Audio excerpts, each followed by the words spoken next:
this is the bit of the speeches, and I'm going to keep it as quick as possible, I promise you.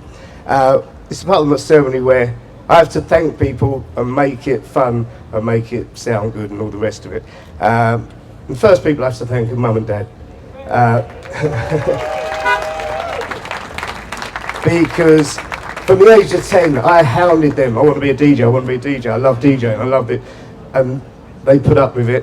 When I was 12, I got the opportunity to do my first disco, where I borrowed and I used to go down the record shop with Dad, and Mum was always into Dionne Warwick and Stax, and the whole family was in music. We loved music. None of us could play an instrument, but we loved music. We loved partying. I think that's the thing.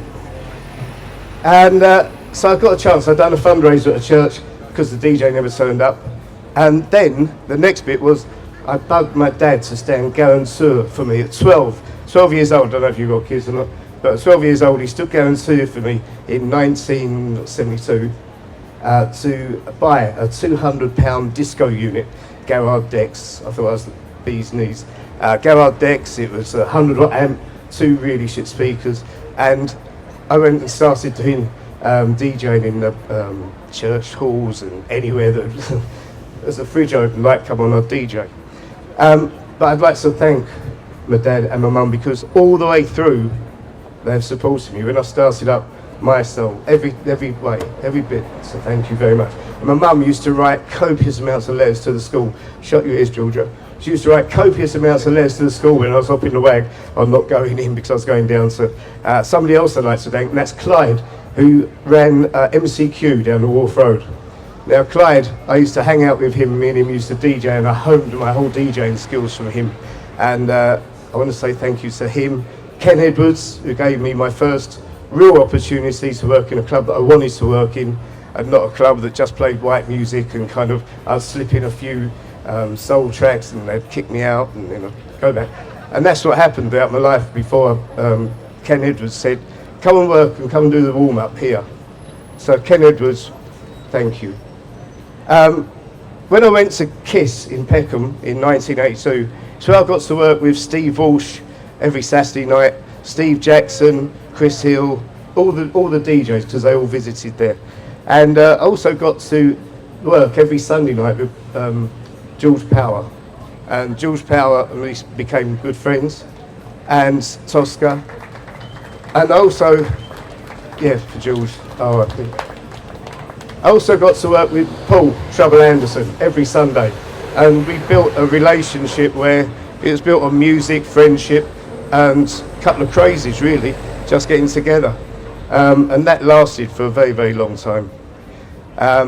When Kisses closed in '85, George Power, an engineer called Pierce, and Tosca said about doing a radio station, a pirate station. And I had always wanted to have Kiss FM in America, the Kiss FM in New York. I wanted to own that. And this year I actually got to work alongside one of my, Tony Humphries, one of my heroes, and one of the reasons that Kiss was called Kiss, because that's who I used to get tapes sent over of, because I wanted to own that Kiss FM in America. So we pirated their logo, we pirated their jingles, we pirated everything out of them. And that's, once a pirate, always a pirate. Really classy acts I am. Prince is not working at home, so you're all on the phone.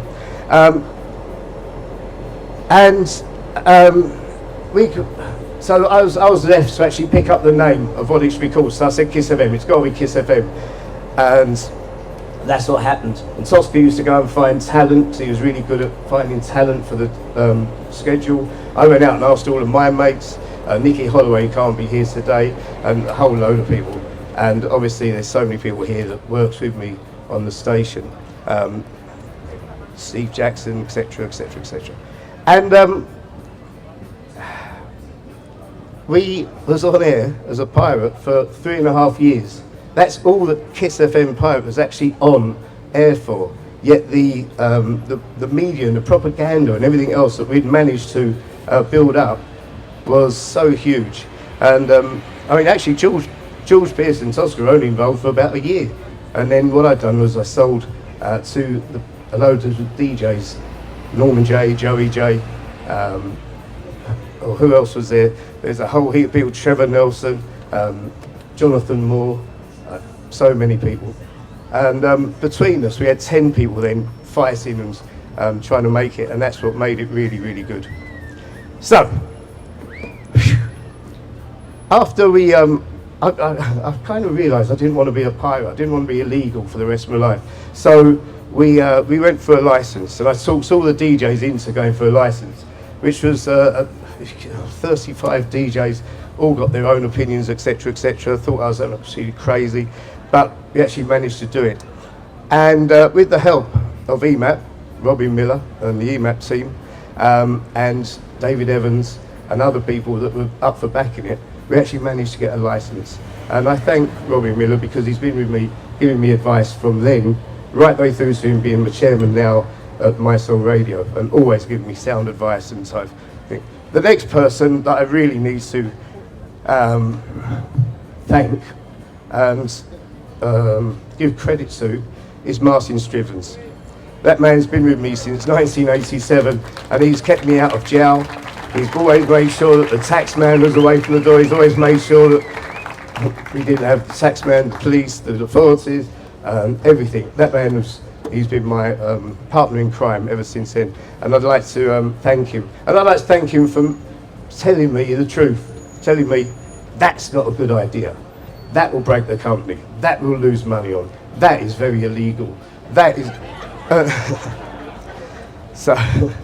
So thank you, Martin. You're a star. You're an unsung hero, and I always say about the pair of us, I'm the creative lovey, and he's the one that can read, write, and is an accountant, and keeps me very, very grounded. So thank you so much. I came out of Kiss FM in, what, 98, and I tried very, very hard to spend all that money that I'd earned.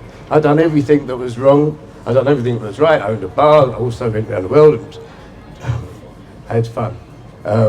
Because after working for 12 years, every day, every night on Kiss, I was free. I was like an animal, but you can understand that.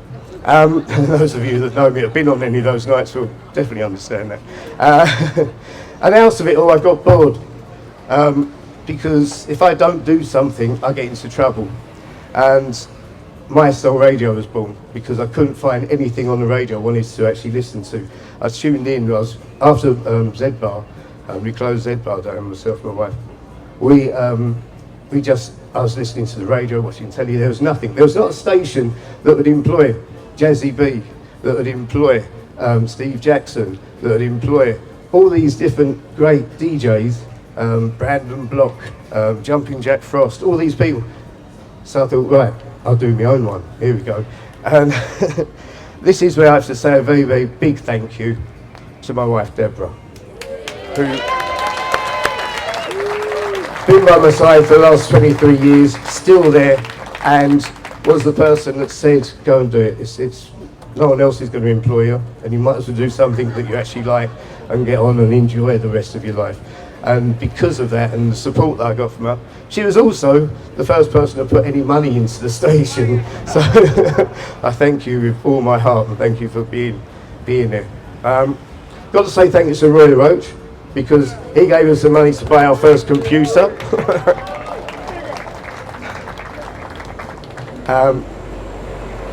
And going back to Deborah, we had Gigi, which none of you lot ever thought would happen. I didn't. Neither of us thought it ever happen. But we had our daughter, Georgia. And the last 9 years, I've realised a couple of things. I don't always need to be the last one at the party. I don't always need to be the one that's the most outrageous, although sometimes I still am. The wonders of having a daughter has probably extended my life by about 20 years. Well, here's hoping. I'm not going to do too much here, just to thank every one of you, because everybody's played a part in my life somewhere along the line, and that's why you're all here, and there's loads more outside. Got to say hello to Richie Rich, who I hadn't seen for 30 years, and he came up to me at Boysdale on Friday. Richie came up to me on Friday, and this smile, I went, I know that smile. And he went, you haven't seen me for 30 years. And I thought, oh, who do I owe money to for 30 years? And it was Richie Rich, man who made South the House, etc., etc. great to see you. Thanks for coming back into life.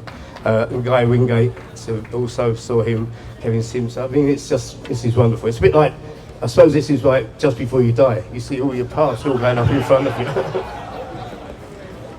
The last thank you is to every single person that loves music, because that's what brings us all together. The love of music and the love of pushing us all together, that's what actually brings us here, and that's what makes a community.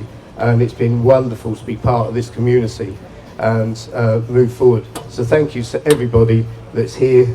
I couldn't mention everybody. I couldn't mention the Kiss girls, Fran and Claudine and Debbie and all the rest of them. There's so many people. Thank you to Bobby and Roy and Trevor and everyone else. And Jazzy's been a great friend throughout this all and given some great advice. So thank you very much to all of you. That's it. I'm done. I'm sweating my nuts off. Thank you.